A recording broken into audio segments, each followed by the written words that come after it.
In the Golden Valleys of Wyoming Territory, 1885, three prosperous ranchers face a shared challenge: the crushing loneliness of success. Each man had carved his fortune from the wilderness, building sprawling cattle empires that stretched as far as the eye could see. But empty houses echo with silence, and cold dinners await solitary men. Their solution seems simple enough: bring in mail-order wives from back east to manage their households and warm their hearts.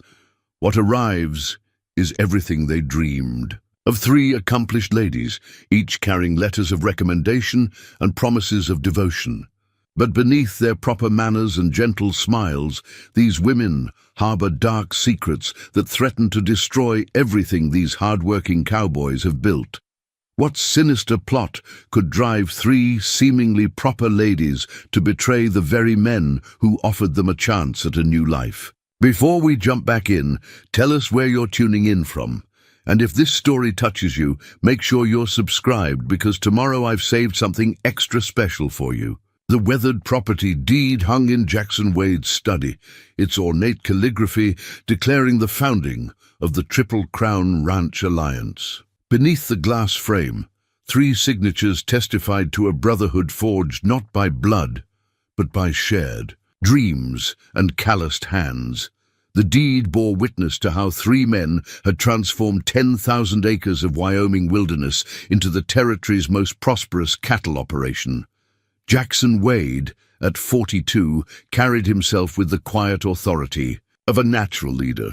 His silver-streaked dark hair and weather-lined face spoke of long days studying the lay of the land, planning cattle drives and negotiating contracts with eastern buyers. In town, folks called him Judge Wade, not because he held any official position, but because of his reputation for fairness and measured wisdom in settling disputes. Samuel Morris, the eldest at 45, had forgotten more about cattle than most ranchers would ever know.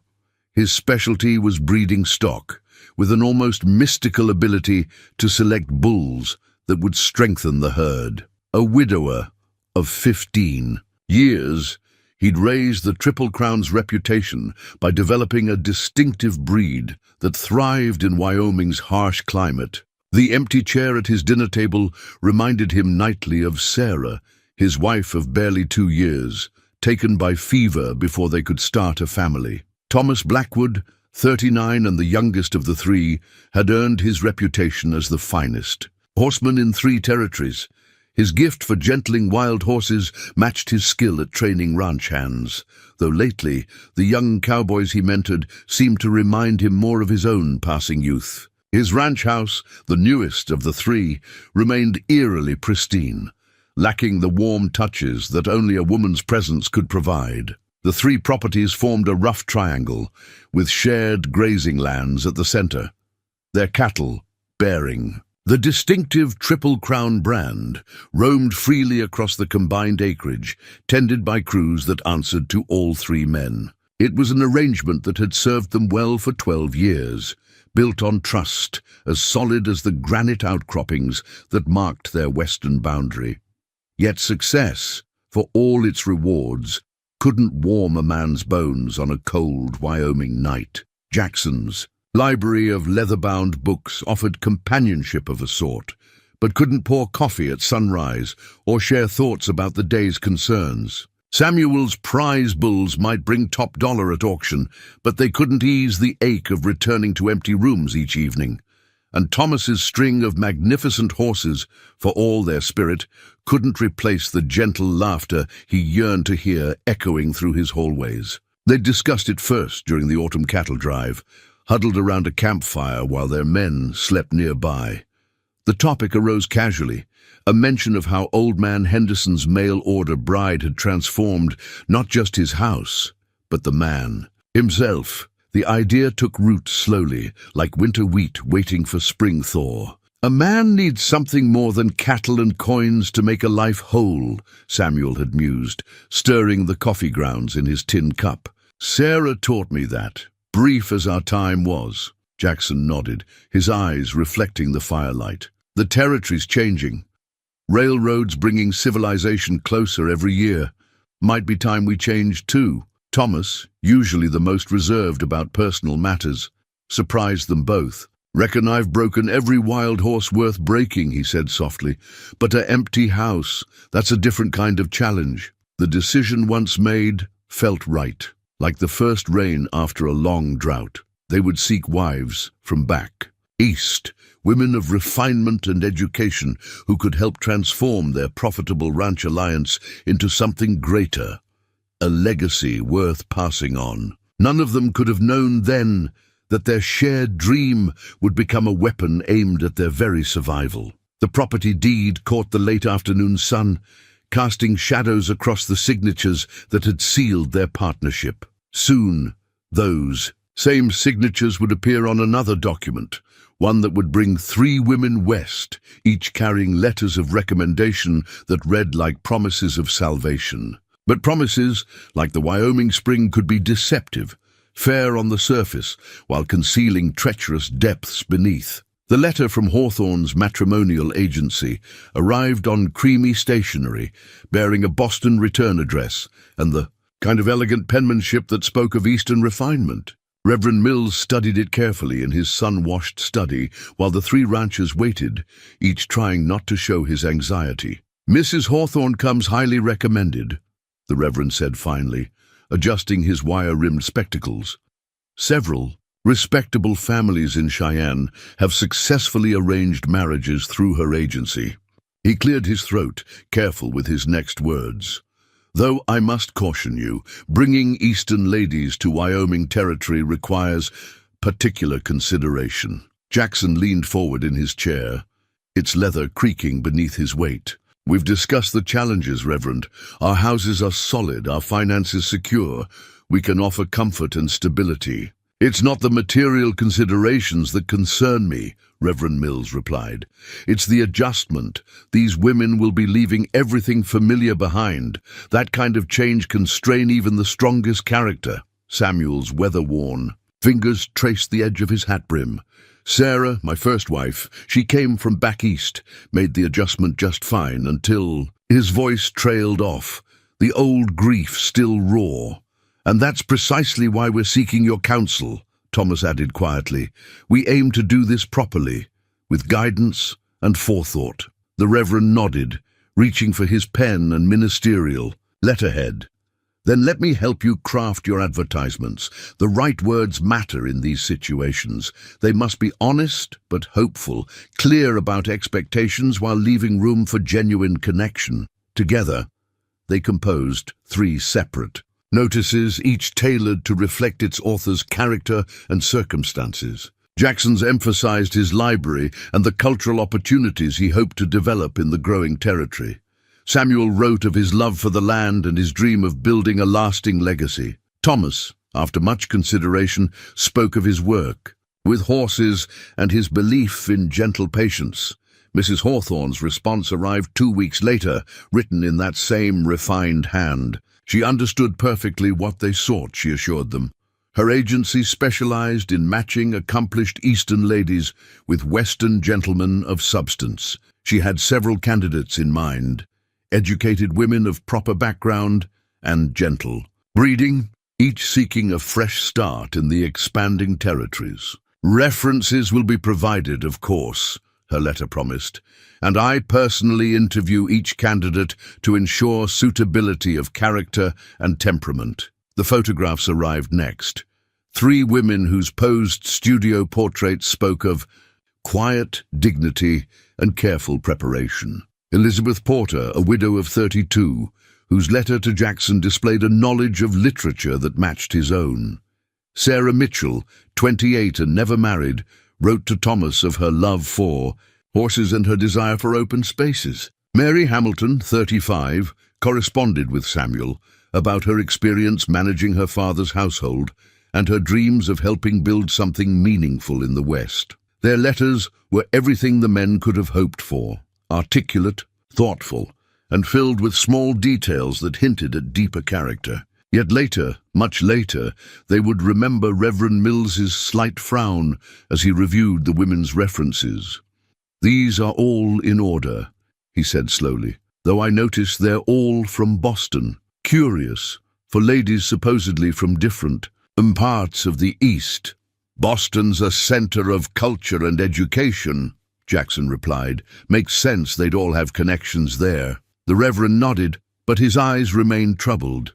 Just remember, paper can carry any words a person chooses to write upon it.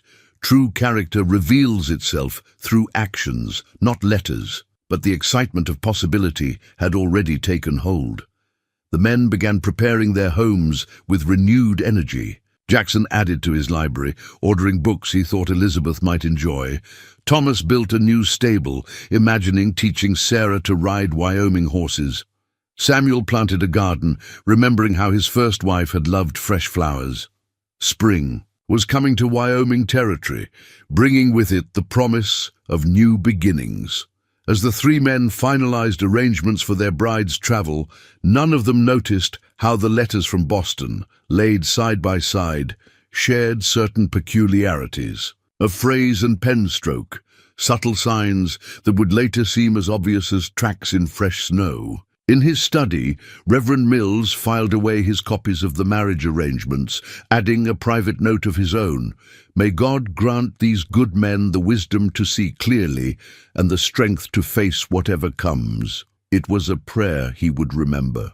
In the months ahead, when the true nature of their mail-order brides began to reveal itself, 3 letters lay spread across Jackson's mahogany desk, each bearing the same Boston postmark, yet telling distinctly different stories. The first, from Elizabeth Porter, was written in an elegant hand that spoke of years of formal education. The paper itself was expensive, the kind used by merchants and bankers, and carried a subtle lavender scent. "My dear Mr. Wade," her letter began, "I cannot express how your description of your library stirred my heart. Since losing my husband to consumption 3 years ago, I have found solace in literature, particularly Shakespeare's sonnets and the works of Mr. Emerson. The prospect of sharing philosophical discussions while helping to build a cultural legacy in Wyoming territory fills me with profound purpose." Jackson traced the careful loops of her signature, imagining the refined widow who had penned such thoughtful words.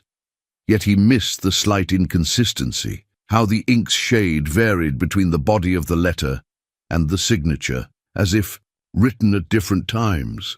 The second letter, addressed to Thomas Blackwood, bore Sarah Mitchell's bold, confident script. "Your description of breaking horses reminded me of my grandfather's stable in Virginia," she wrote. "Though I've never ventured west of the Mississippi, I've grown up around horses and understand their noble spirits. A woman, like a wild mare, must be free to run before she can truly settle into a home." Thomas had read these words countless times, drawing hope from her apparent understanding of his life's work. He failed to notice how her mentioned grandfather's stable shifted location from Virginia to Kentucky in subsequent correspondence. Mary Hamilton's letter to Samuel was the most practical of the 3, filled with detailed questions about household management and ranch operations. "Having managed my father's household since my mother's passing," she explained, "I understand the complexity of running a successful estate. My experience with accounts and staff supervision could prove valuable to your ranching enterprise." Her references spoke of her efficiency in managing her father's Boston mansion, though none mentioned the curious fact that no Hamilton mansion existed in Boston's registered properties. Each letter was accompanied by a daguerreotype, carefully staged portraits that showed women of obvious refinement. Elizabeth Porter appeared scholarly yet elegant, her dark hair swept up in the latest Eastern fashion, a book held carefully. In her lap, Sarah Mitchell's image captured a younger woman with clear eyes and a direct gaze, wearing a riding habit that hinted at her proclaimed equestrian background. Mary Hamilton's portrait was the most conservative, presenting a woman of mature beauty and obvious capability. The women's correspondence had grown more frequent over the past month as travel arrangements were finalized. Their letters arrived together each Wednesday, sharing news of preparations and growing anticipation. None of the men noticed how the 3 women never referenced each other, despite supposedly sharing the same boarding house while awaiting departure. "I've secured passage on the Union Pacific," Elizabeth wrote to Jackson. "First-class accommodation, as befits a lady traveling alone." She didn't mention the two companions who would share her journey. "The timing seems providential," Sarah assured Thomas. "Spring is the perfect season for new beginnings." She failed to explain how she had coordinated her arrival with the others. Mary's letters to Samuel grew increasingly detailed about her plans for managing his household. "I have experience with cattle ledgers," she noted, though her supposed Boston background made such knowledge unlikely. As the appointed day drew closer, anticipation built among the three ranchers. They shared excerpts from their letters over evening meals, each man quietly confident in his choice. The women's words painted pictures of grace, competence, and shared values, everything they had hoped to find. In his study, Jackson carefully filed away Elizabeth's letters in his desk drawer, missing how the paper's watermark didn't match its supposed age. Thomas added Sarah's daguerreotype to his bedside table, unaware that her writing habit bore a maker's mark from a shop that wouldn't open for another year. Samuel noted Mary's references in his ledger, never thinking to verify the Boston addresses she had provided. Spring winds swept across the Wyoming prairie, carrying the scent of new grass and coming change. Three women's letters traveled east, on the same stage that would soon carry their authors west, each envelope containing carefully crafted promises. But promises, like spring in Wyoming, could hide sharp surprises beneath their gentle surface. The train's whistle echoed across the Wyoming prairie that April morning, its sound carrying promise and portent in equal measure. Cheyenne's newly completed station platform teemed with unusual activity. Three prosperous ranchers in their Sunday best, accompanied by Reverend Mills and a small welcoming party from town. The incoming train's steam billowed white against the blue spring sky, its iron wheels grinding to a halt with a sound like fate's own timepiece marking a crucial hour. Elizabeth Porter was the first to descend, her dark traveling dress impeccably tailored, her composure perfect despite the long journey. She moved with the grace of old money, though the porter who handled her luggage might have wondered why its hardware bore marks of recent manufacture, despite its artificially distressed leather. "Mr. Wade," she said, extending a gloved hand to Jackson, "your letters hardly did justice to the majesty of this country." Her voice carried the cultured tones of Boston's finest finishing schools, yet a careful ear might have caught the occasional slip, moments when a harder accent threatened to emerge. Sarah Mitchell followed, her younger face bright with seemingly genuine enthusiasm. She wore a practical traveling suit that nevertheless spoke of quality, and her eyes lit up at the sight of the horses waiting to carry their luggage. "Mr. Blackwood," she greeted Thomas, "I see you've brought exactly the sort of mount I'd choose for myself." Her knowledge of horses was evident, though later Thomas would struggle to reconcile this with the conflicting details of where she'd learned to ride. Mary Hamilton's arrival was marked by its efficiency. She descended with a count book in hand, already making notes about the journey. "Mr. Morris," she addressed Samuel, her manner both respectful and assured, "I trust you've received my instructions about preparing the household." The papers she carried bore official-looking stamps, yet their ink was oddly fresh for documents supposedly months old. Reverend Mills observed the reunions with careful attention, noting how the three women exchanged brief glances when they thought no one was watching. Their train tickets, collected by the station master, showed three separate journeys merged into one: Boston to New York, New York to Chicago, Chicago to Cheyenne. Yet the creases and wear on the tickets didn't match their supposed week-long journey.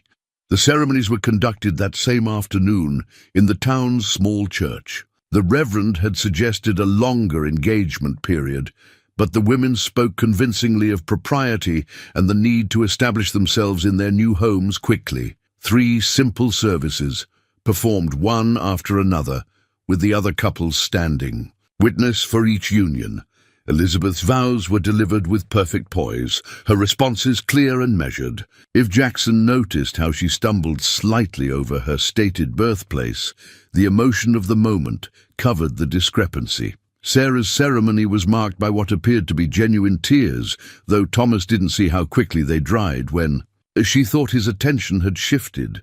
Mary approached her vows like a business contract, efficient and proper, while Samuel was too moved by memories of his first wedding to notice her carefully neutral expressions. As the sun set behind the church's modest steeple, 3 new couples emerged. The townsfolk who had gathered to witness the ceremonies saw exactly what they expected: successful ranchers and their eastern brides beginning new lives in the promising territory.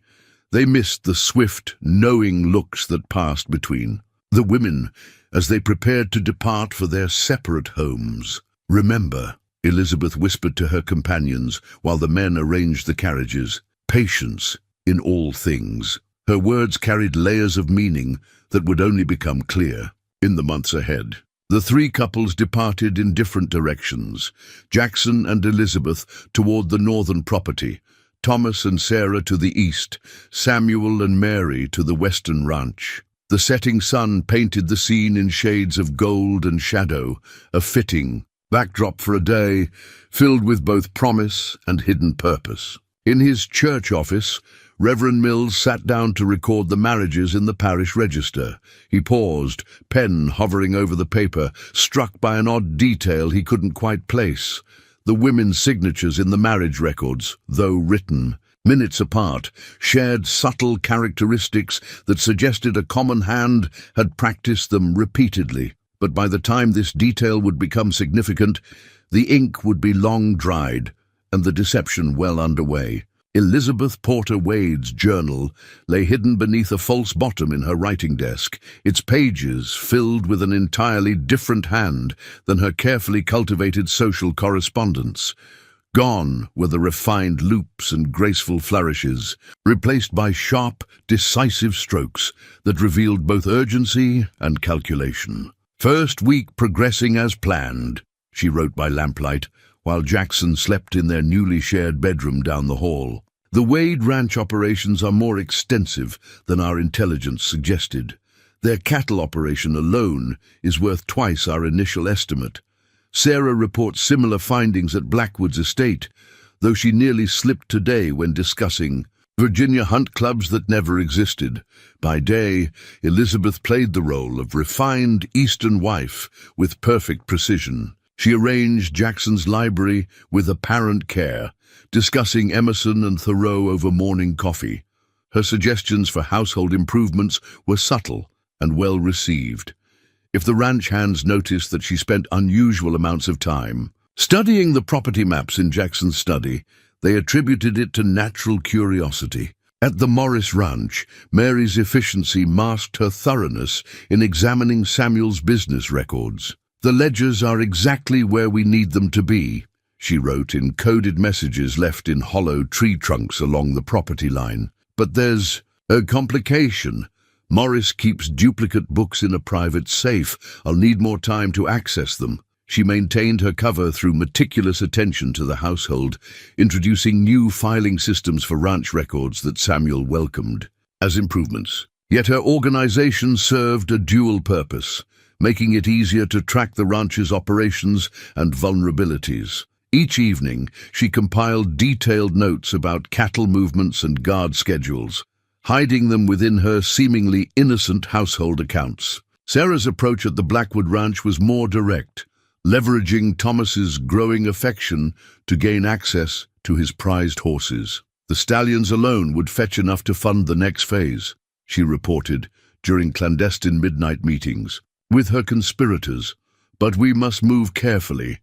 Blackwood knows every horse like family." Their weekly gatherings, disguised as innocent social calls between new neighbors, allowed the women to coordinate their efforts. They met in the guise of sharing housekeeping tips and easing their transition to ranch life, while beneath the pleasant conversation ran currents of careful calculation. "Mary's right about the timing," Elizabeth wrote in her hidden journal. We'll need at least 3 months to set everything in place. The land office records confirm what we suspected. The Triple Crown water rights are the key to controlling the entire valley. Once those rights are compromised, the rest will fall into place. Yet life has a way of complicating even the most carefully laid plans. Sarah found herself unexpectedly moved by Thomas's gentle manner with his horses, his patience as he taught her to ride Western style. Mary discovered that Samuel's quiet grief over his first wife stirred unwelcome echoes of her own lost family. Even Elizabeth, despite her iron resolve, caught herself genuinely laughing at Jackson's dry wit over their evening discussions of literature. "Sentiment is our greatest enemy," she reminded her companions during their next meeting. "Remember what brought us here. Remember who sent us." But her journal entries began to show traces of doubt, questioning details of their plan that she had never before considered challenging. The men, wrapped in the warmth of new marriage and hope, missed the small signs that might have warned them. They didn't notice how their wives' stories sometimes shifted under direct questions, or how certain details of their past lives remained conspicuously vague. When Elizabeth claimed a headache to avoid meeting an actual Boston acquaintance of Jackson's, he merely showed concern for her comfort. Samuel found Mary's late-night study of his ranch records endearing, evidence of her dedication to their shared future. Thomas saw Sarah's intense interest in his property boundaries as natural curiosity about her new home. Each man, in his own way, was gradually revealing the inner workings of the Triple Crown Empire to the very women who planned its destruction. But as spring deepened towards summer, the weight of their deception began to tell on the women in unexpected ways. Elizabeth's journal entries grew increasingly conflicted, torn between her mission and the life she found herself creating. "The problem," she wrote in one late-night entry, "is that they are good men, far better than our intelligence suggested, which means what we're planning to do to them is far worse than we initially believed." The telegram arrived at Cheyenne's Western Union office in the late afternoon, its coded message appearing innocent enough to the young operator who transmitted it. "Spring fabric shipment. Delayed, stop weather affecting cattle markets, stop expect price, adjustments by harvest, stop." But in Elizabeth's hands, the seemingly mundane business correspondence revealed a darker purpose. Jackson found her burning the telegram in his study's fireplace, though he didn't question why his wife would destroy what appeared to be routine correspondence. Instead, he brought her news that made the telegram's hidden message suddenly urgent. 40 head missing from the North pasture, he reported, his voice heavy with concern. "Good breeding stock, every one of them. Todd found tracks leading to Thunder Basin, but they vanished near the creek bed." He didn't notice how Elizabeth's hands trembled slightly as she stirred the telegram's ashes. Similar reports emerged.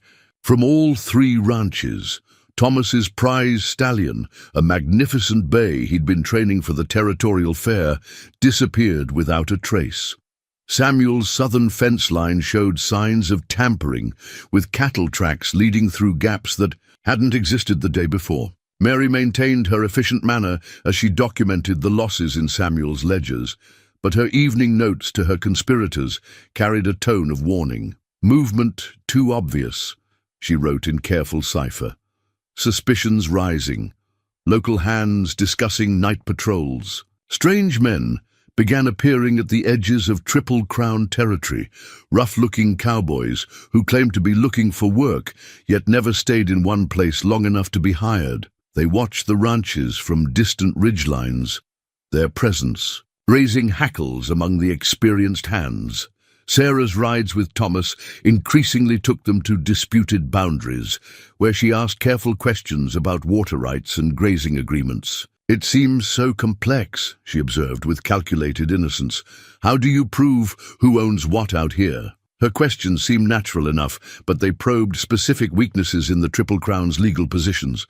The women continued their weekly gatherings, But now their social visits carried an edge of urgency. Their conversations, once they were sure of privacy, took on a harder tone. "The buyers are getting impatient," Elizabeth whispered during one such meeting. "They want proof we can deliver what was promised." The coded telegram had made that clear enough. Their employers were tired of waiting. "The land office clerk is ready to help," Mary reported. "But he needs copies of the original water rights documents. They have to be the originals. No, forgeries will pass inspection." Sarah's news was equally pressing. Thomas is planning to register his new breeding program. Once those bloodlines are officially documented, they'll be harder to move without questions. Yet even as they plotted, the women found themselves increasingly tangled in the lives they were meant to destroy. Elizabeth caught herself genuinely helping Jackson draft proposals for expanding the ranch's operations. Mary's efficiency had actually improved Samuel's bookkeeping, making the ranch more profitable. Sarah's suggestions for the horse program showed real insight, earning Thomas's deepening trust. The men, meanwhile, began sharing their own concerns over evening pipes and brandy. "Cattle don't just vanish," Samuel observed, reviewing the latest loss figures. "Not without help. Been seeing too many strange faces lately," Thomas added. "Riders who don't belong, asking questions they shouldn't." Jackson remained thoughtful, remembering Elizabeth's burned telegram. "Maybe it's time we hired more night riders, posted extra hands along the property lines." The shadow men on the ridgelines watched these preparations with interest, sending their own coded messages to unseen employers. The pieces were moving into place, but not fast enough for some players in this dangerous game. That night, Elizabeth made another entry in her hidden journal, her usual precise handwriting showing signs of stress. "Time grows short. The others press for faster action, but moving too quickly risks everything. These men are not fools. They've built too much to be careless with its protection." She paused, listening to Jackson's steady breathing from their bedroom down the hall. "Strange," she wrote finally, "how the most dangerous moment in a deception comes when it begins to feel less like a lie." The forged land deed lay between them on Thomas's desk like a snake in the grass, its careful penmanship betrayed by the evening lamplight. Sarah's face remained composed, but her fingers worked the edge of her riding skirt, a tell Thomas had never noticed until this moment. "Would you care to explain," he said quietly, "why you were meeting James Carlton at the Eagle Creek property line? And why our survey markers have been moved 50 yards onto Triple Crown land?" His voice carried none of its usual gentle humor. In his hand, he held the deed that would have transferred water rights from his property to Carlton's, with Sarah's practiced signature clearly visible at the bottom. He had followed her that afternoon, his years of tracking experience finally turned toward his own wife. The sight of her sharing documents with Carlton behind a stand of cottonwoods had stopped his breath like a physical blow. "It's not what you believe," Sarah began, but her usual confidence wavered. Carlton wasn't supposed to be caught with the deed. That had been Elizabeth's explicit instruction, all preparations in place before any documents surfaced. "What I believe," Thomas cut in, "is that my wife of 3 months was attempting to sell off water rights that have belonged to this ranch for 12 years. Rights that would strangle our entire operation if lost." He touched the deed with one weathered finger. "What I don't yet believe is why." Elizabeth and Mary arrived within the hour, summoned by Sarah's urgent message. They found the ranch house silent, except for the tick of the grandfather clock in the hall. Their practiced concern for their friend met Thomas's level gaze. "Ladies," he said from behind his desk, "perhaps you can help me understand something about property law in Boston." The deed still lay before him, its forged signatures damning in the lamplight. "Is it common there for wives to conduct land transactions without their husband's knowledge?" Elizabeth's composure never wavered, though Mary's sharp intake of breath betrayed her surprise. This wasn't how it was supposed to unfold. The careful plans, the coordinated timing, all threatened by one careless afternoon meeting. Sarah was merely consulting about boundary issues, Elizabeth offered smoothly. You know how confusing these old property lines can be. Consulting? Thomas's laugh held no warmth. With signed transfer deeds in hand, with Carlton's men already moving our survey markers. He rose slowly, his height suddenly imposing in the study's confined space. Try again, Mrs. Wade. And this time, remember you're talking to a man who's spent his life reading tracts. The women exchanged glances, years of partnership, allowing silent communication. Sarah gave an almost imperceptible nod. Thomas, she said softly, you have to understand, the territory is changing. Small ranches can't survive without adjustments. Adjustments? His voice remained deadly quiet. Is that what you call selling out your husband's birthright? An adjustment? Elizabeth stepped forward, her refined manner now a shield. Mr. Blackwood, surely we can discuss this like civilized people.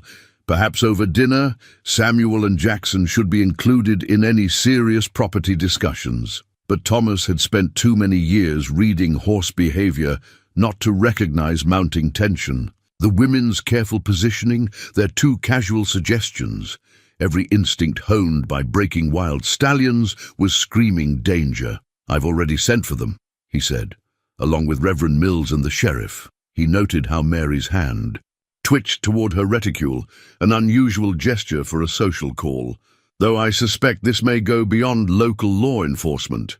Sarah made one last attempt. My darling, please, let me explain everything privately.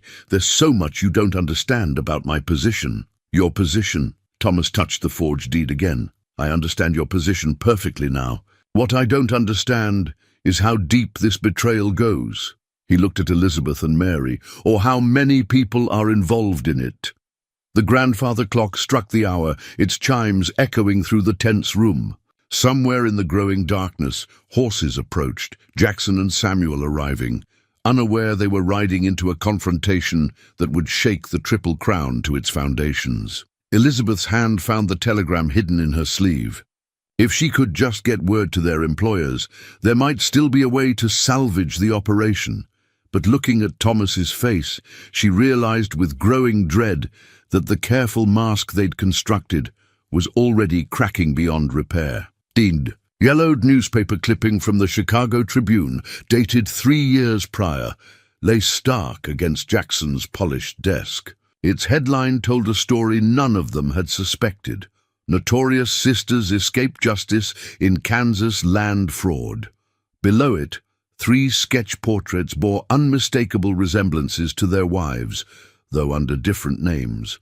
Found this in a stack of old papers at the land office, Sheriff Matthews explained, his weathered face grave. Agent there recognized Mrs. Wade's handwriting from some documents she'd filed last week, started digging deeper after that. Jackson studied the article with the same careful attention he'd once given Elizabeth's love letters. The Carson sisters, he read aloud, his voice hollow, wanted in connection with land schemes across 4 states. His finger traced the lines of text. Eldest sister Margaret, known for impersonating wealthy widows. Middle sister Rebecca, who poses as horse trainer's daughter. Youngest sister Catherine, expert in document forgery. Samuel's hands gripped his chair until his knuckles whitened. Mary's handwriting, he said quietly. It matches the sister who specialized in forgery. I found altered numbers in my ledgers last night. Subtle changes dating back weeks. The evidence, once they began looking, mounted like storm clouds before a tempest. Thomas spread out a collection of documents across the desk. Property deeds, bank drafts, letters of introduction. All forgeries, all masterfully crafted. They've done this before, Sheriff Matthews continued, pulling out more clippings. Nebraska, 82, posed as teachers to gain access to land grant documents. Missouri, 83, infiltrated a mining company through marriage to the owners. Kansas, 84, nearly succeeded in stealing an entire cattle operation through forged inheritance papers. But why here? Thomas asked, though the answer was already forming. Why the Triple Crown? Jackson unrolled a territory map, its boundaries, marked with recent railroad surveys. Because we control the water, he said grimly. Without the Triple Crown's water rights, none of the new rail stations can operate. We're not just talking about cattle anymore. We're talking about controlling the entire territory's future development. The sheriff nodded. Railroads offering fortunes for those rights, and there are plenty of men willing to pay well for someone to acquire them quietly. A telegram arrived from the Pinkerton Agency in Denver, adding more pieces to the puzzle. The Carson sisters had connections to some of the territory's most ruthless land speculators. Their standard method was to marry into profitable ranches, systematically undermine operations from within, then vanish with property deeds and bank drafts, leaving ruined men behind. 7 marriages between them, Samuel read from the report, his voice bitter, all dissolved or abandoned once they got what they wanted. He thought of Mary's efficient handling of his accounts, seeing now how her organization had really been careful preparation for theft. Thomas laid out Sarah's forged deed beside similar documents from previous schemes. Same hand, same technique. They've been perfecting this for years. But it was the final piece of evidence that struck deepest. In Elizabeth's writing desk, hidden beneath that false bottom, Jackson found letters dating back months before their marriages. They detailed every aspect of the Triple Crown's operations, clearly indicating the sisters had been planning this operation long before the first marriage advertisement was placed. Target ranches identified, Jackson read, his voice controlled despite his pain. Wade Property offers best access to water rights. Blackwood's horses provide immediate capital. Morris's cattle operation ensures long-term leverage. They had us marked before we ever knew they existed. The grandfather clock struck midnight, its chimes echoing through rooms that had so recently held dreams of family and future. Now those same rooms felt hollow, stripped of warmth by the weight of such calculated betrayal. "Question is," Sheriff Matthews said into the heavy silence, "what do they plan next? Women like this, with their backs against the wall?" He left, the thought unfinished. Samuel gathered the evidence carefully, years of ranch work evident in his methodical movements. "They're still our wives, legally, still have access to our properties, our accounts." "Not for long," Thomas replied, his voice hard. "But first we need to understand exactly what we're facing, how deep this conspiracy goes." Jackson stared at the newspaper sketches of the Carson sisters, seeing now the subtle similarities to the refined women they'd welcomed into their homes and hearts. "No," he said quietly. "First, we need to decide how to confront them with what we know.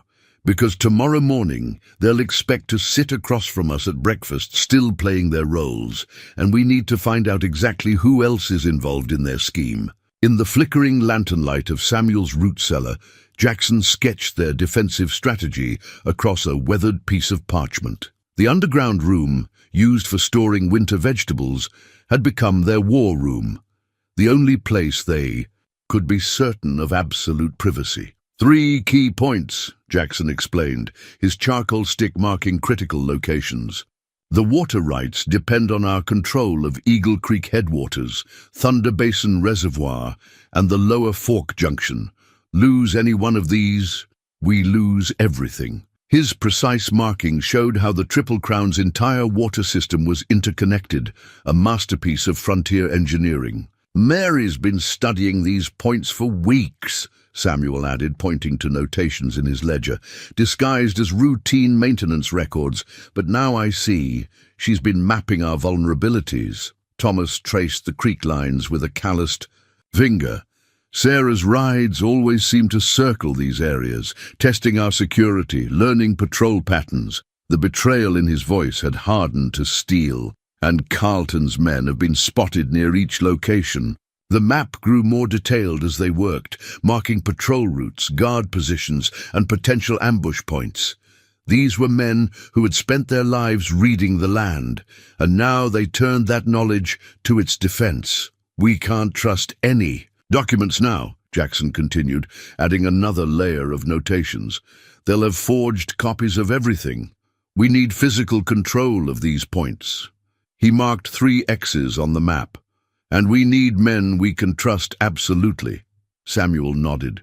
Toward the cellar steps where Bill Hawkins, their oldest ranch hand, stood guard. Already sent for the old crew. Men who helped us build this place should be here by tomorrow night. Meanwhile, Thomas added, we maintain the pretense. Let them think we're still in the dark. His jaw tightened. Hard as that'll be over. Morning coffee. Jackson's charcoal scratched across the parchment, adding time markers and guard rotations. They'll have a backup plan. Women this clever, they'll have prepared for discovery. He looked up at his friends, his eyes grave in the lantern light. We need to be ready for whatever comes next. Samuel pulled out another document, a copy of his original cattle ledger, maintained in secret. Been keeping true numbers separate since I first noticed the discrepancies. We can prove tampering now, show exactly how they've been setting us up. Sheriff Matthews has men watching the telegraph office, Thomas reported. Any messages out will be intercepted, and I've got riders posted on every road to Cheyenne. They won't be able to disappear like they did in Kansas. The plan took shape as the night deepened. Guard positions were assigned, loyal hands selected for crucial posts. They mapped fallback positions and emergency signals, drawing on years of cattle drive experience to secure their perimeter. Dawn patrol changes in 4 hours, Samuel noted, checking his watch. We'll need to be back in our beds before then, maintaining the illusion. Jackson made final marks on the map, then held it to the lantern for all to see. Memorize your positions. This document doesn't leave this room. The other men nodded. They'd learned the hard way about leaving paper. Trails. One more thing, Thomas said quietly. We need to decide now, when the moment comes, how far are we willing to go? The question hung heavy in the cellar air. These were men of property and law, unused to operating in shadows. Samuel's voice was steady. They've threatened everything we've built, not just our ranches, but the future of this entire territory. He met the other's eyes. We do what needs doing. Jackson rolled the map carefully, his movements deliberate. We're not the men they thought we were. Not helpless eastern marks ready for plucking. We've fought Indians, outlaws, and nature herself to build this place. His voice hardened. We can fight this too. They emerged from the root cellar into the pre-dawn chill, each returning to their own ranch by hidden paths they'd known since boyhood. The map remained behind, secured in Samuel's hidden strongbox, but its details were carved into their memories as deeply as the brands on their cattle. In 3 separate ranch houses, 3 men slipped back into bed beside wives who were no longer trusted, each lying awake until the first light of dawn, waiting for whatever the new day would bring. The trap was set. Now they just had to wait for their wives to spring it. The lawyer's letter arrived by special courier, its heavy cream, paper bearing the prestigious letterhead of Whitmore, Hayes and Associates, Chicago. Samuel recognized Mary's subtle handiwork in the perfectly forged documentation attached, water rights surveys that seemed to predate the Triple Crown's claims by 5 years. Your continued interference with legitimate water access constitutes actionable harassment, the letter stated in precise legal language. Our clients have demonstrated prior claim through enclosed documentation. Failure to cease operations at Thunder Basin Reservoir within 48 hours will result in immediate legal action. But it was the handwritten note folded within that carried the real threat. Consider carefully how much you're willing to lose before accepting our generous purchase offer. The timing wasn't accidental. 200 head of prime cattle, intended for the Kansas City buyers, were currently trailing north toward Thunder Basin, their only water source for 50 miles. Without that water, the entire herd would be at risk. Samuel found Mary in their kitchen, calmly reviewing household accounts as if she hadn't just threatened to destroy their livelihood. Interesting mail this morning, he said carefully, watching her reaction. Seems we have some water rights disputes to settle. Oh, her practiced concern would have fooled him just days ago. Perhaps I should review the documentation. I've become quite familiar with our property records. I'm sure you have. He kept his voice level, noting how her hand moved slightly toward the hidden pocket in her skirts, where he now knew she kept coded messages for her sisters. The cattle drive reports arrived hourly by rider, each message more urgent than the last. Strange men shadowed the herd's flanks, their presence putting the cattle on edge. Fences appeared across established trails, forcing the herd to bunch up miles from water. At the Blackwood Ranch, Thomas discovered Sarah meeting secretly with his head wrangler, offering money to redirect the herd toward Carlton's property. The man's loyalty proved stronger than her gold, but the attempt showed how desperate their wives had become. Elizabeth's refinement slipped noticeably when Jackson questioned the legal notices. "Surely you don't suspect me of involvement in some conspiracy," she said, but her cultured accent wavered. "I'm your wife, not some common criminal." "Interesting choice of words," Jackson replied mildly. "I don't recall mentioning criminals." He watched her face carefully, seeing the momentary flash of calculation behind her eyes. The cattle drive pushed on through the gathering crisis, trail hands working double shifts to keep the herd together. Thunder Basin lay just ahead.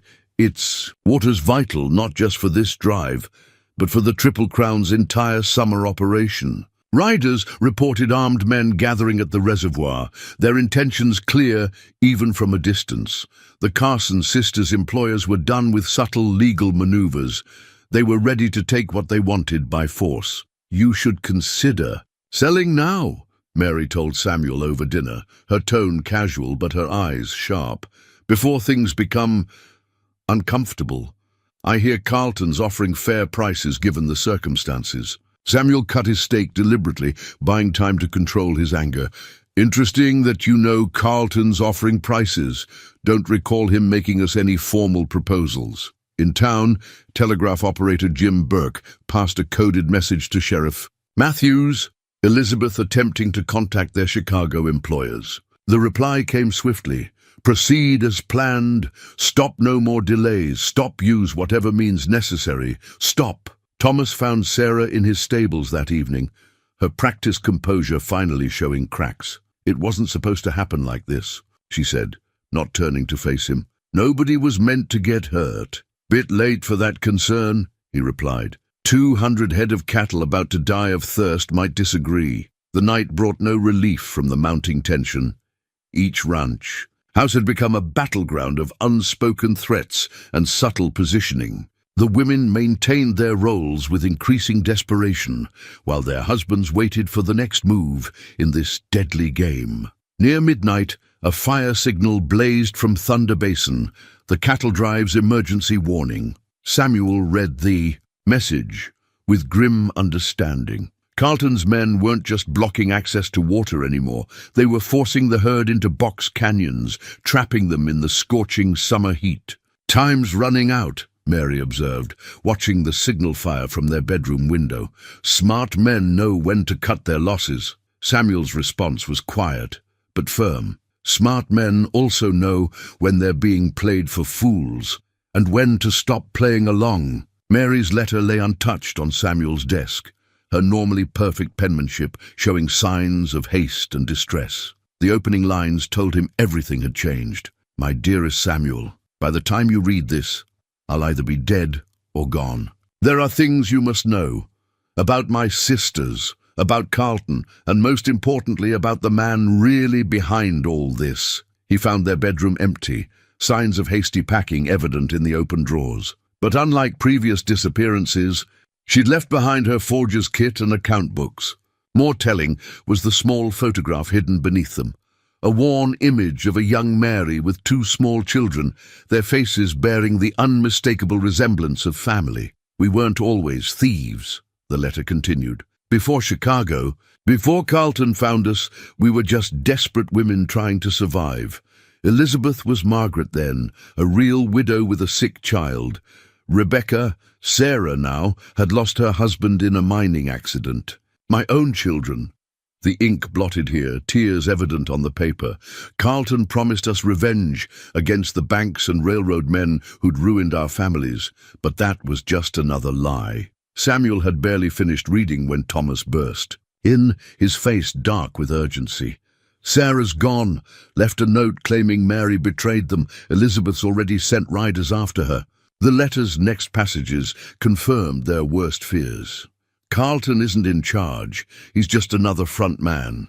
The real power is Theodore Whitmore of the Chicago Northwestern Railroad. He's been buying up water rights across 3 territories, choking out small ranchers to control the railway routes. But the Triple Crown was different. You were too strong to buy out, too smart to scare off, so he sent us. Jackson arrived moments later, Elizabeth's mask of refinement finally shattered. "Mary's ruined everything," she raged, her carefully cultivated accent abandoned. 15 years of working our way up to this score, and your soft-hearted sister loses her nerve over some rancher. He's a good man. Mary's letter had anticipated this moment. They all are. Not like the others. We've ruined. Samuel reminded me of John, my husband before the bank foreclosed on our farm. The same kindness, the same integrity. I couldn't bear destroying another honest man's life. The sound of approaching horses broke the tension. Sheriff Matthews's deputy rode hard into the yard, his news grim. "Carlton's men are moving on Thunder Basin, at least 20 riders, all armed. They're not even pretending it's legal anymore." Elizabeth's composure cracked further. "You fools don't understand. What's really at stake?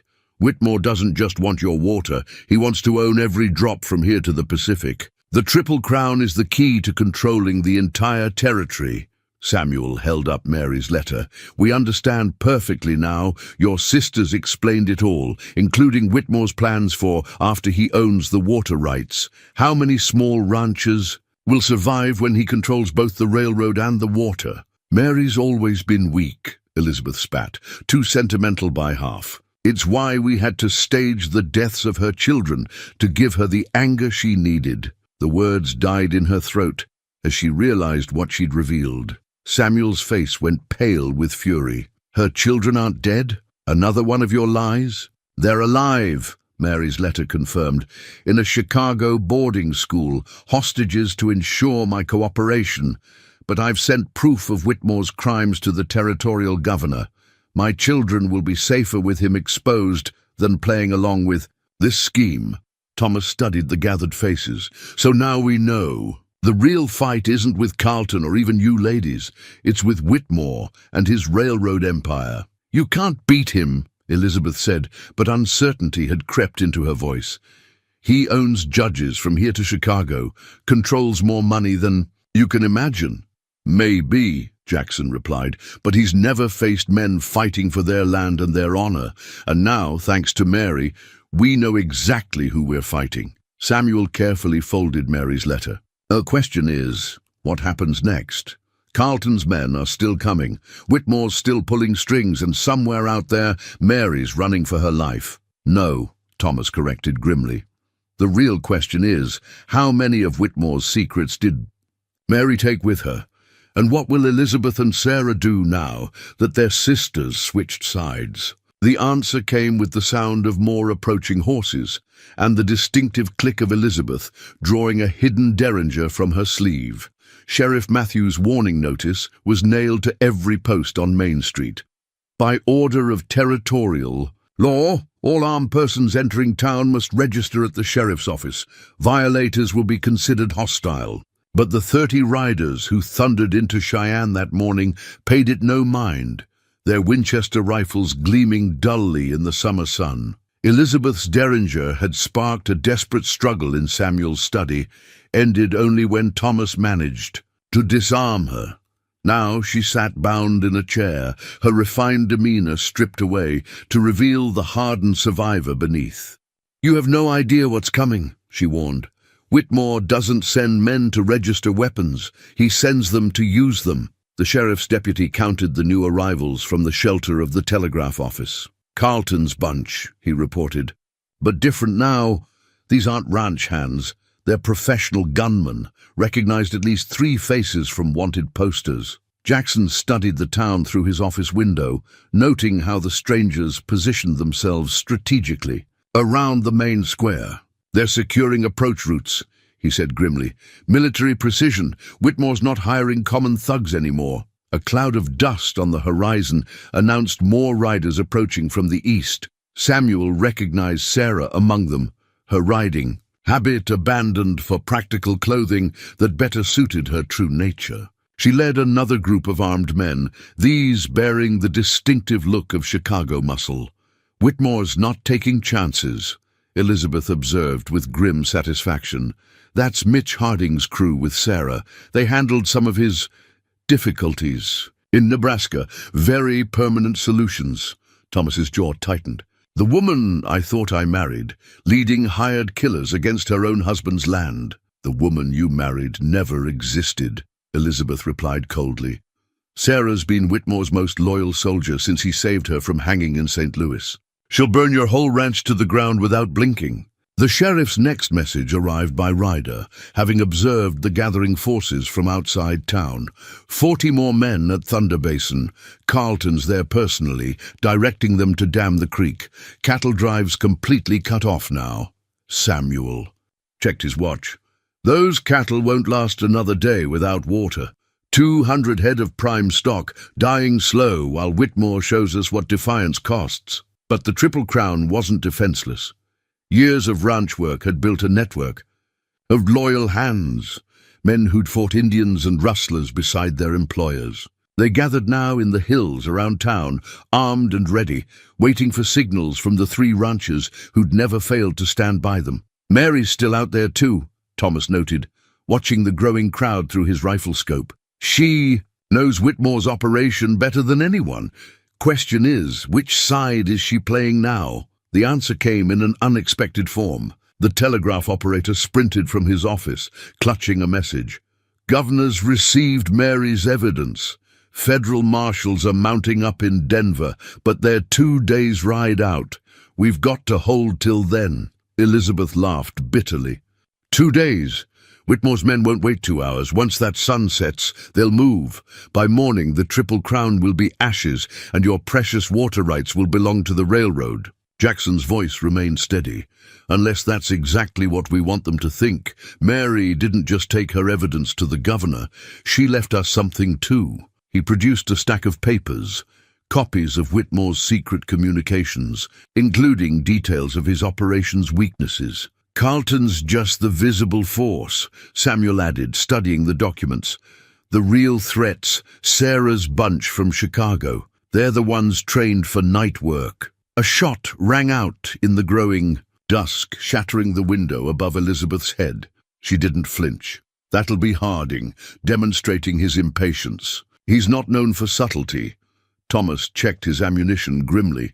"Good, we're done with subtlety too." He met his friend's eyes. "Time to show them what happens when you push Wyoming ranchers too far." The sun settled toward the horizon, painting the town in shades of blood and gold. In the gathering shadows, armed men moved like wolves circling prey, while up in the hills, ranch hands awaited their orders.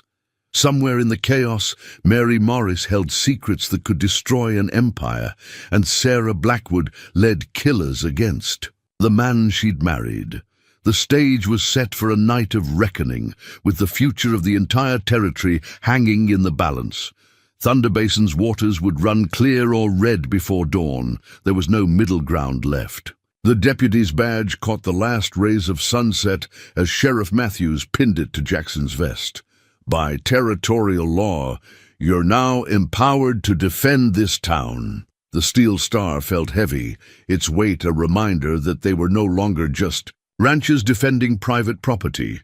They were the law's last stand against Whitmore's invasion. Darkness fell like a curtain across the town, bringing with it the first probing attacks. Shots rang out from the shadows, testing the Triple Crown's defenses. Up on the ridge, Thomas's men held their fire, practicing the patience he'd taught them in breaking wild horses. "Sarah's leading them around the south fence," Thomas reported, returning from a scouting run. "She knows every weak spot in our security. 15 men with her, moving like professionals." Samuel's voice was grim in the darkness. "Mary warned us about this. First wave's a diversion. Harding's crew will hit Thunder Basin while we're tied up here." Through his rifle scope, Jackson watched Elizabeth in her makeshift cell at the sheriff's office. Even bound, she maintained her aristocratic posture, as if hosting a Boston Tea Party, rather than awaiting the outcome of her conspiracy. But her eyes kept straying to the window, watching the gathering shadows with growing tension. The first real assault came at midnight. Carlton's men rushed the North Road, trying to split the defenders' attention. But the Triple Crown hands knew their ground, had spent years learning every fold of this land. Rifle fire erupted from hidden positions, driving the attackers back with heavy losses. "That was too easy," Samuel warned. "They're probing, learning our positions." He was right. The next attack came from 3 directions at once, forcing them to spread their defenses thin. Sarah's voice carried clearly through the darkness, directing her men with the same skill she'd once shown with horses. "Fire the stables!" she commanded. "Drive them into the open!" Thomas's response was immediate, like hell. He led a countercharge that caught Sarah's incendiaries before they could reach the buildings. In the chaotic close-quarters fighting, husband and wife found themselves face to face for the first time since her betrayal. "It was never personal," Sarah said, her gun unwavering. "Just business." "Funny," Thomas replied. "That's exactly what I was thinking." His dive for cover coincided with his men opening fire, driving Sarah's group back into the shadows. At Thunder Basin, Samuel's foresight proved vital. Harding's Chicago professionals found their approach blocked by fallen trees and flooded ground. Channels dug days ago in preparation for exactly this attack. When they tried to force their way through, hidden ranch hands opened fire from prepared positions. "Mary's intel is paying off," Jackson observed, directing the town's defense from the sheriff's office. "She knew exactly how they'd come at us." Elizabeth's laugh was bitter. "My sister always was too clever for her own good, but she forgot the most important rule. Whitmore doesn't tolerate failure." As if summoned by her words, a new sound rose above the gunfire. Horses approaching at full gallop, riders emerged from the darkness, but not Whitmore's reinforcements. Mary Morris led a group of unexpected allies. Ranchers from across the territory, summoned by urgent messages and the shared threat to their water rights. "Whitmore's been buying judges and threatening small ranchers from here to Denver," Mary announced, swinging down from her horse. "Once I showed them the proof, they couldn't get here fast enough." The battle's tide turned with the new arrivals. Sarah's professionals found themselves caught between angry ranchers and Triple Crown defenders. Carlton's men, facing unexpected resistance, began to melt away into the night. But victory brought its own crisis. Sarah, cornered and desperate, made a final play. "Whitmore has my sister's children," she shouted to Mary. "Surrender now, or he'll kill them." "No, he won't." Mary's voice was calm as she produced another document. "Because right now, federal marshals are raiding his Chicago office. The governor sent them as soon as he saw the evidence. It's over, sister." Elizabeth's composure finally cracked. "You fool! Do you know what he'll do to us?" "I know exactly what he'd do," Mary replied. "That's why I chose a different way. There are some things more important than money or revenge." The gunfire was dying now, replaced by the sounds of men surrendering or fleeing. Dawn wasn't far off, and with it would come the reckoning. For the Carson sisters, for Carlton's ambitions, and for Whitmore's empire built on stolen water rights. But first, they had to survive what promised to be the longest night in Triple Crown history. The territorial court documents spread across Judge Henderson's bench told the story. In careful legal language, in the matter of water rights jurisdiction, Thunder Basin District. But the real story lay in the faces of those gathered in Cheyenne's courthouse, ranchers standing shoulder to shoulder, Carson sisters in custody, and federal marshals fresh from their Chicago raid on Whitmore's empire. "The evidence is overwhelming," Judge Henderson declared, his voice carrying the weight of territorial law. "Systematic fraud, attempted theft of water rights, conspiracy to deprive legal owners of property, and employment of armed men for criminal purposes." He paused, studying the defendants. But perhaps most damning are Mr. Whitmore's own records, detailing his plan to control the entire territory's water supply. Elizabeth maintained her proud bearing even in handcuffs, but Sarah slouched in. Defeat. Mary sat separately, her testimony against Whitmore having earned her a degree of consideration from the court. "Your Honor," the federal marshal interjected, "we've received confirmation from Chicago. Whitmore's arrest was just the beginning. We've uncovered similar schemes in 3 other territories. His entire railroad empire was built on stolen water rights." Samuel watched Mary's face as the marshal continued. "We also found 2 children in a Chicago boarding school, held under false names. They've been reunited with their grandmother. In Boston, only those who knew her well caught the slight tremor in Mary's composed expression. The judge's gavel cracked like summer thunder. "Carlton and his men will face charges for their armed assault. Those who fled can explain themselves to federal authorities." He turned his stern gaze to the sisters. "As for you 3, Your Honor," Jackson stepped forward, "before you pass sentence, we have a request regarding Mary Morris." Elizabeth's bitter laugh rang out. "Still soft, sister? Found someone else to protect you?" But Thomas spoke next, his voice carrying the hard-earned wisdom of breaking wild horses. Mary's testimony didn't just save the Triple Crown. She exposed corruption that threatened every honest rancher in the territory. That counts for something. The judge considered, reviewing the documents before him. "Mrs. Morris's cooperation has been noted, but these crimes cannot go unpunished." He shuffled through the papers, finding the crucial evidence. "However, given the circumstances and her instrumental role in bringing down Whitmore's conspiracy, I'm inclined toward leniency in her case."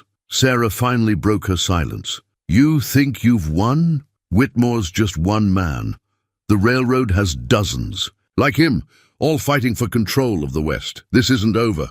"Maybe not," Samuel replied calmly. "But thanks to Mary's evidence, we know how to fight them now. Legal water rights, properly registered and defended.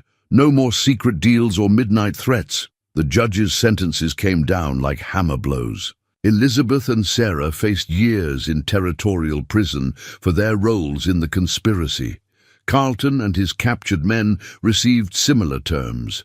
The federal marshals would transport Whitmore back to Chicago for trial, his empire crumbling as investigations spread. For Mary, the judgment was more nuanced. 5 years probation, the judge declared, during which you'll help the territorial authorities identify and prevent similar schemes. Your knowledge of these operations is valuable, Mrs. Morris. Use it to make amends. Outside the courthouse, spring sunshine painted the town in colors of renewal. The Triple Crown hands gathered around their employers, pride evident in their bearing. They'd defended more than just ranch land. They'd protected the future of honest water rights throughout the territory. "What happens now?" Thomas asked, watching Sarah and Elizabeth being led away to begin their sentences. "We rebuild," Jackson answered. "Strengthen our defenses. Help our neighbors secure their rights. Make sure no one else can threaten the territories." "Water again?" Samuel turned to Mary, who stood uncertainly at the courthouse steps. "The Triple Crown needs someone who understands ranch accounts, someone who knows how to spot fraud and protect what's honest. The job's yours, if you want it." "After everything I did?" Mary's composure cracked slightly. "Everything I helped. Plan. You chose to make it right," Samuel replied. "That's what matters now." He paused, then added softly, "And when your children arrive from Boston, they'll find a home waiting, if you're willing to trust us one more time." The court documents would be filed away in territorial records, legal proof of their victory. But the real triumph was written in the faces of those gathered on the courthouse steps. Honest ranchers standing together, protecting their land and water rights against all who would steal them.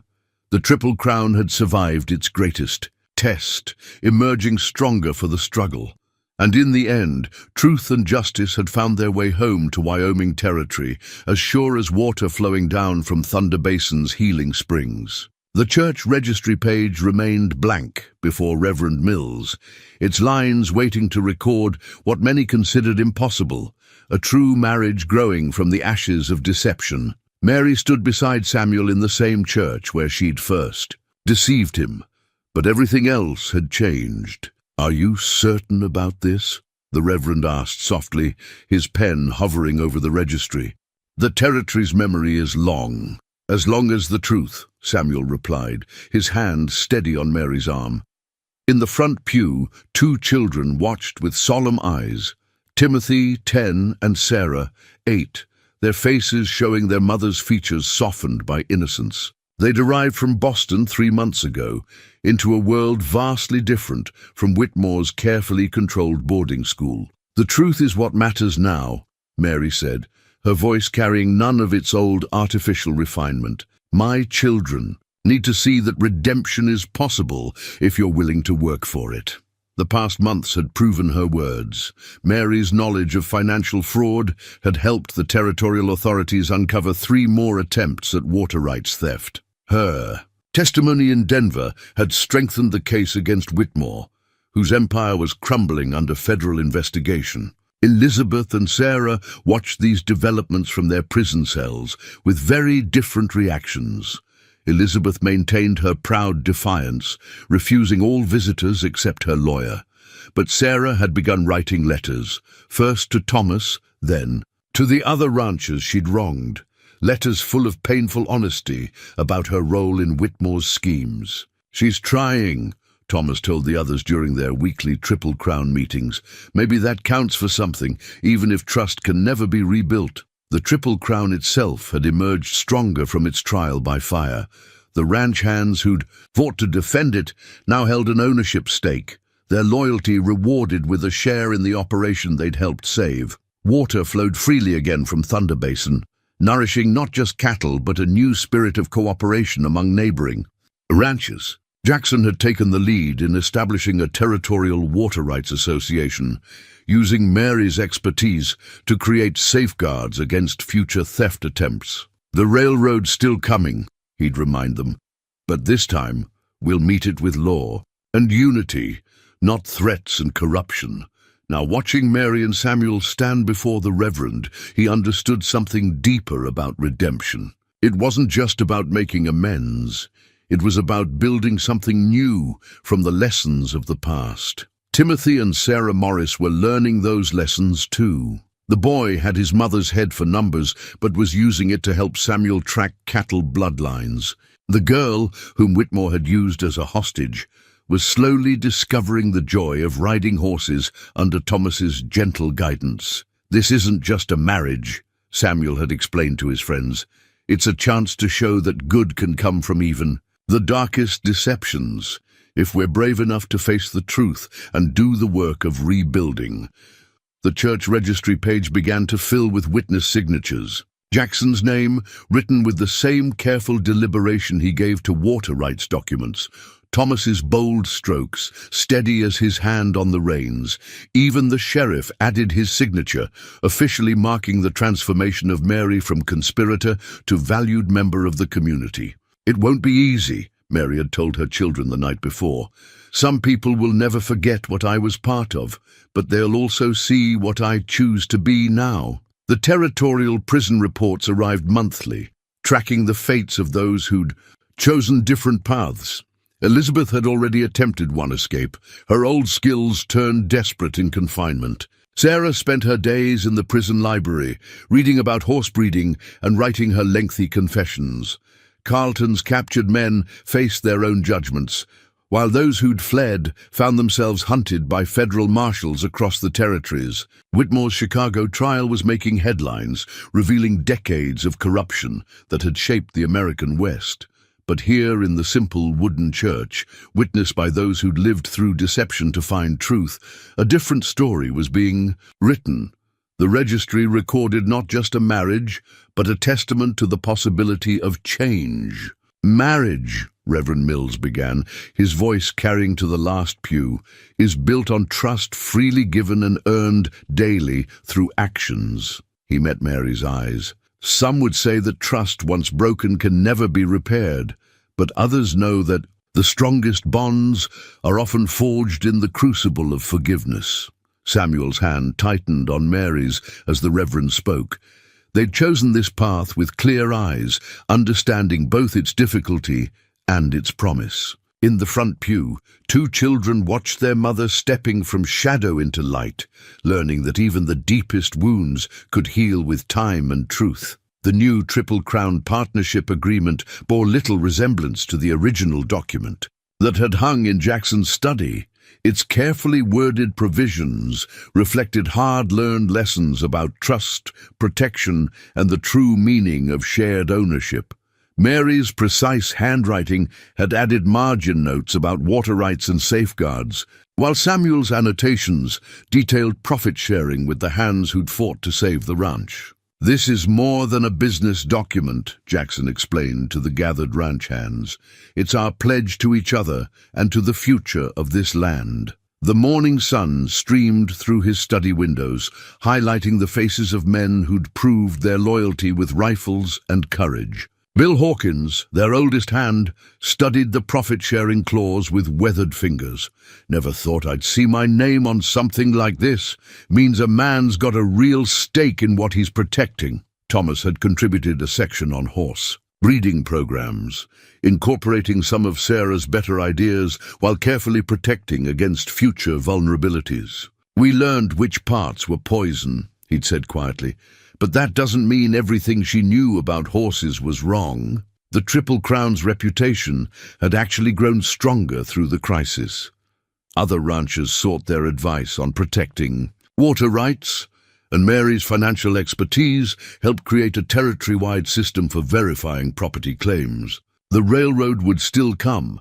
Progress couldn't be stopped, but it would come on the territory's terms, not through theft and corruption. Samuel and Mary's marriage had settled into something genuine, built on shared understanding of past mistakes and future possibilities. Timothy and Sarah had become fixtures at the ranch, the boy learning cattle operations, while his sister showed a natural gift with horses that sometimes brought tears to Thomas's eyes. "She rides like I once claimed to," Sarah had written in one of her prison letters. "But she does it honestly, without pretense. Maybe that's what I should have been all along." Elizabeth's latest letter to Jackson had struck a different tone. "You think you've won, but men like Whitmore will always exist. The West isn't meant for simple ranchers anymore." He'd filed it away with the other evidence, seeing now how her refined mask had hidden a soul that couldn't understand the strength of honest work and genuine connections. The autumn cattle drive proved the partnership's true worth. 2,000 head moved across newly secured grazing lands, watched over by men who now owned a share of every beef. The Triple Crown brand had come to mean something more than just cattle. It represented a way of doing business that balanced profit with principle. Mary rode with the drive, her city-learned accounting skills now complemented by practical ranch experience. "The numbers matter," she told Samuel, "but not as much as the people behind them." Her children watched from the ridgeline as their mother helped guide the herd, seeing her find purpose in honest work. Thomas had begun working with other ranchers' sons, teaching horse-breaking techniques that Sarah had once pretended to know. "There's art in gentling a wild thing," he'd explain, "but it only works if both sides choose to trust." The younger men understood he wasn't just talking about horses.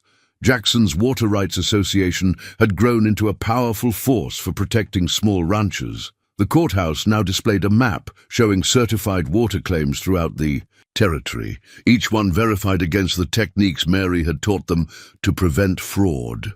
"We're not just ranchers anymore," Samuel reflected during a quiet evening. "We're guardians of something bigger." Mary's hand found his as they watched the sunset paint Thunder Basin's waters in gold and crimson. The Triple Crown story had spread through the territories, a warning to those who would steal what honest people had built. But it also carried another message, about redemption, about second chances earned through hard work and truth. Even Sarah's prison letters had begun showing signs of change.